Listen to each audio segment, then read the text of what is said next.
একজন মানুষের মনে আঘাত করাটা সমুদ্রে পাথর নিক্ষেপ করার মতন খুব সহজ, কিন্তু যেই মানুষটাকে আঘাত করলাম সেই মানুষের মনের বেদনাটা মুছে দেওয়া সেই অগভীর সমুদ্রে নিক্ষিপ্ত পাথর খুঁজে পাওয়ার মতন প্রচণ্ড কঠিন। এই সোশ্যাল মিডিয়া আমাকে অনেক কিছু শিখিয়েছে, এই সোশ্যাল মিডিয়া আমাকে অনেক কিছু বুঝিয়েছে।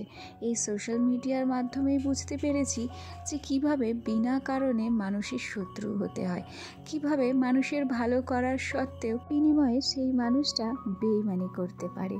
এই সোশ্যাল মিডিয়ায় আমাকে শিখিয়েছে অচেনা মানুষগুলো কিভাবে চেনা হয়ে যায়, আর চেনা পরিচিত নিজের কাছের মানুষগুলো অচেনা হয়ে যায়। এখানে অনেকেই আছো যারা তোমরা আমাকে ভালোবাসো, আবার এখানে অনেকেও আছে যারা হয়তো আমাকে ঘৃণা করে। কিন্তু আজকে একটা কথাই বলবো, আমি বিনা কারণে কিংবা বিনা দোষে যাদের শত্রু হয়েছি, যাদের কাছে খারাপ হয়েছি, তোমাদের এই সমস্ত ব্যবহারে না আমার মনটাতে ভীষণ আঘাত লেগেছে, জানো তো। এসব কথা বলতে বলতে হয়তো এই ব্লগটাই শেষ হয়ে যাবে, আর আমার নিজের পরিচয়টা কিন্তু তখন দেওয়া হবে না। আগে নিজের পরিচয়টা দিয়ে নিই, তারপর অনেক কথা হবে তোমাদের সাথে। নমস্কার, কেমন আছো সবাই? আশা করছি সবাই খুব ভালো আছো, আর আমরাও ভালো আছি। আজকে আমার আরও একটি নতুন ব্লগে তোমাদের সবাইকে অনেক অনেক স্বাগত জানিয়ে ব্লগটি শুরু করছি, আর আশা রাখছি ব্লগটি তোমাদের ভালো লাগবে। ঘুম থেকে উঠে অল্প বিস্তর কিছু বাসি কাজ সেরে সোজা চলে এসেছিলাম রান্নাঘরে। আজকে বাড়ির সবাই ব্যস্ত ছিল, সেই জন্য রান্নার দায়িত্বটা আমিই নিয়েছি।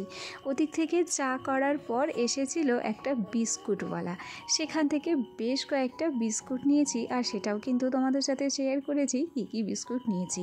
হয়তো সব কটার নাম আমি জানি না, তবুও দেখিয়ে রাখলাম। ওদিকে অনেক আগেই ভাতটা হয়ে গেছে, আর এই যে একদিকে বসিয়েছিলাম গাজর আলু ভাজা, আর আরেক দিকের কড়াইতে বসিয়েছিলাম আলু দিয়ে পেঁপে দিয়ে সজনে ডাঁটা দিয়ে ঝোল।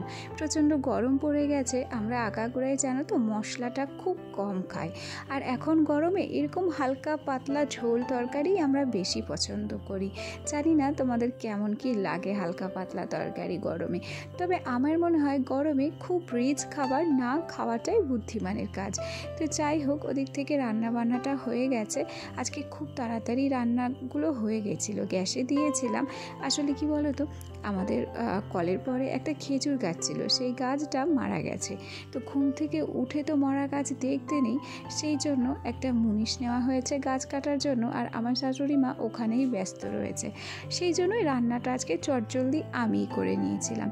তারপর সোনাকে নিয়ে গেছিলাম একটু অঙ্গনওয়াড়ি সেন্টারে।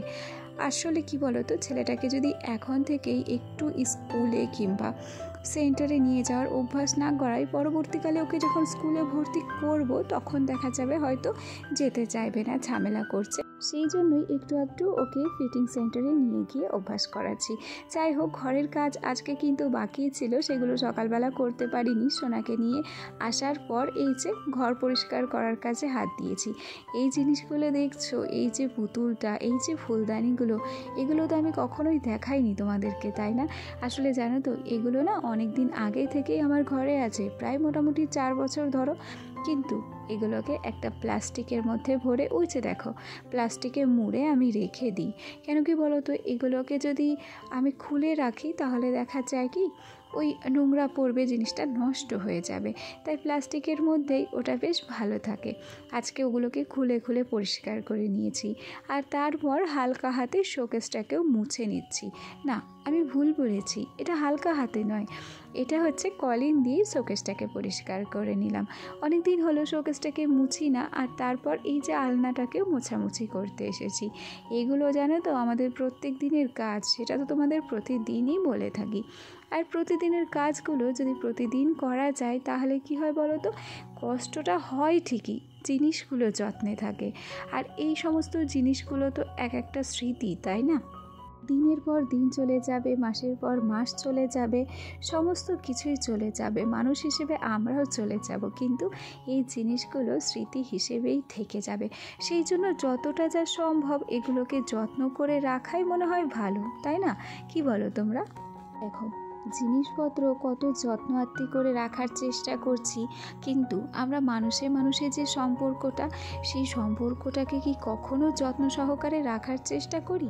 সত্যিই যদি এই টাকা পয়সা দিয়ে কেনা জিনিসের চাইতে আমরা আমাদের সম্পর্কটাকে যত্ন করে আগলে রাখার চেষ্টা করতাম, তাহলে হয়তো আমাদের মধ্যে হিংসা, বিবাদ, ঝগড়াঝাটি এগুলো কিছুই থাকতো না। তবে একতরফা তো কোনো কিছুই হয় না, গেলে দুদিক থেকেই কিন্তু দুজনকে সমপরিমাণ ত্যাগ স্বীকার করতে হয়। আর বন্ধুত্বের সম্পর্কে না হয় একটু ত্যাগ স্বীকার করলাম, তাতে কি হয়েছে? তবে অনেকেই সেটা বোঝে না, জানো তো। সত্যি সত্যি বলছি, এই প্ল্যাটফর্মটা আমাকে অনেক কিছু শিখিয়েছে, জানো তো। আর সমস্তটাই আমি ঠকতেই শিখেছি। জানি না আরও কত কিছু শেখা বাকি আছে জীবনে। চলো থাক না হয় সেসব কথা। ওদিক থেকে তোমাদের সাথে গল্প করতে করতে অনেক কাজ করে ফেলেছি। ওদিক থেকে বেশ কয়েকদিন আগে আমার বর ড্রাই ফ্রুটস এনেছিল, ওগুলো প্রতিদিন খেত, সেটা এখন বাড়ি ধুয়ে গেছে। তো অনেক দিন সেই ড্রাই ফ্রুটসগুলোকে দেখেছিলাম না, হঠাৎ দেখি সেগুলোতে পিঁপড়ে উঠেছে, তাই সেগুলোকে একটু রোদে দিয়ে দিলাম। বিভিন্ন রকম ড্রাই ফ্রুটসই ছিল আলাদা আলাদা, তো সেগুলোকে আমি কি করেছি, এক জায়গায় করে দিয়েছি। আর আজ ভোর থাকতেই আমার শাশুড়ি মা এই বিছানার চাদর, তারপর আমার ছেলের বেশ কিছু জামা প্যান্ট কেচে দিয়েছিল, সেগুলো খুব তাড়াতাড়ি শুকিয়ে গেছিলো, সেগুলোকে তুলে রাখলাম। তারপর না আজকে সারা দিনে খুব কষ্ট হয়ে গেছে, আর তার উপর পড়ছে প্রচুর গরম, শরীরটা যেন চলছেই না। আর এখন ওই জন্য একটু আখের গুড়ের শরবত করে নিলাম। এই গরমে ঠান্ডা ঠান্ডা কোনো কিছু না খেলে ঠিক জমছে না। কিন্তু আমার বাড়িতে তো ফ্রিজ নেই যে মন চাইলে একটু ফ্রিজের জল খাবো কিংবা ফ্রিজ থেকে ঠান্ডা কিছু বার করে খাবো। সে আশাটা হয়তো কিছুদিন পর পূর্ণ হবে, তো যখন হবে তখন তোমাদের সাথে অবশ্যই শেয়ার করব। তার আগে এই যে শরীরটাকে ঠান্ডা রাখতে একটু আখের গুড়ের শরবত করে খেয়ে নিলাম, আর কিছুক্ষণ রেস্ট নিলাম আমাদের আম গাছের নিচে। এরপর স্নান করে নিয়েছি, স্নান করে ফুল তুলতে এসেছি। যে আমার ঘরে যে ছোট্ট গীতা আছে, সেই গীতাতেই তো আমি প্রত্যেক দিন ফুল আর তুলসী পাতা দিই, সেই জন্যই স্নান করে ফুলটা তুলতে গেছিলাম। তো যাই হোক, এ পর্যায়ে দুপুরের কাজকর্ম সারবো, আর ভাবনা চিন্তা করছি আজকে রাত্রে না একটু লুচি করব। তবে আবার এটাও ভাবছি, যা গরম পড়েছে এতে করে কি রাত্রে লুচি করা ঠিক হবে, দুমনা মনে হচ্ছিল। পরে ভাবলাম কি যে না, আজকে একটু লুচি করি, প্রত্যেক দিনই তো রুটি কিংবা ভাত খাওয়া হয়। আবার একবার ভাবলাম যে আমার বর বাড়ি নেই, তাকে ধুয়ে লুচি খাবো। তো একবার ফোন করে নিয়েছিলাম যে লুচি বানাবো, তুমি নেই, ভালো লাগছে না। ও বললো তোমার ইচ্ছা হলে তুমি আজকে খাও, যবে আবার আমি বাড়ি আসবো তখন না হয় একদিন লুচি তৈরি করে দিও আমাকে। তো ওর কাছে ফোন করার পর তারপর বিকেলে জানো তো লুচির ময়দাগুলোকে মেখে নিয়েছি। আর এই তো দেখো, লুচির সাথে করব হচ্ছে ছোলার ডাল, সেটাকেও সোমবারা দিয়ে নিয়েছি। আসলে সব কাজ তো ক্যামেরা অন করে করা সম্ভব নয়, কিছু কাজ আমরা ক্যামেরা অফ করেও করি। যাই হোক, এবার একটু লুচিটা বেলে নিচ্ছি, কেন কি একা হাতেই লুচিটা করতে হবে, আমার ছেলেকে সামলাচ্ছে আমার শাশুড়ি মা। সেই জন্য ভেবেছি আগে লুচিগুলো বেলে নেব, তারপর এক এক করে এই যে ভেজে নেব। ওদিক থেকে দেখো যে আমার প্রত্যেকটা লুচি কেমন ফুলছে। চলো এ পর্যায়ে তোমাদের একটা কথা বলি, আমার যে সমস্ত পুরানো বন্ধুরা প্রথম থেকে আমার সাথে আছো, পাশে আছো, তোমাদেরকে অসংখ্য ধন্যবাদ জানাচ্ছি।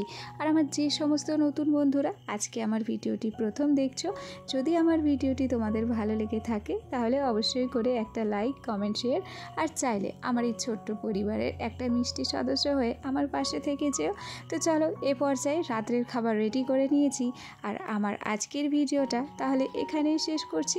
দেখা হবে তোমাদের সাথে আগামীকাল নতুন একটা ভিডিও নিয়ে। সবাই ভালো থেকো, সুস্থ থেকো, টাটা।